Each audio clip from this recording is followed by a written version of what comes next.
9 ربیع الاول 571 عیسوی موسم بہار۔ یہ وہ وقت تھا جب نور کا چراغ روشن ہوا، یعنی آقا دو جہاں سرور کائنات حضرت محمد مصطفیٰ صلی اللہ علیہ وآلہ وسلم کی پیدائش ہوئی۔ حضور کے پیدا ہونے سے پہلے ہی آپ کے والد کا انتقال ہو چکا تھا۔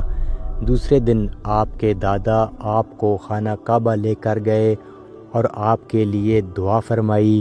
7ویں دن آپ کا عقیقہ کیا گیا اور 7ویں دن ہی آپ کے دادا عبد المطلب نے آپ کا نام محمد رکھا۔ اہل قریش کے لیے یہ نام عجیب تھا، کیونکہ اہل قریش میں محمد نام آج تک کسی نے نہیں رکھا تھا۔ شرفائے مکہ میں یہ دستور تھا کہ وہ عربی خصوصیات کو محفوظ رکھنے کے لیے اپنے بچوں کو ایام رضاعت ہی میں دیہاتوں میں بھیج دیتے تھے۔ اس دستور کے مطابق 6 مہینے بعد عبد المطلب نے اپنے پوتے کو ایک دائیا کے حوالے کر دیا جن کا نام حلیمہ تھا۔ 2 برس تک حضور صلی اللہ علیہ وآلہ وسلم نے حلیمہ سعدیہ کی گود میں پرورش پائی۔ تیسرے سال حلیمہ نے یہ امانت آ کر آمنہ کو واپس کر دی۔ ابھی اس یتیم کا سن 6 سال ہی تھا کہ حضرت آمنہ اپنے شوہر کی قبر کی زیارت کے لیے مدینہ جا رہی تھی۔ راستے میں مقام ابوا میں ان کا بھی انتقال ہو گیا۔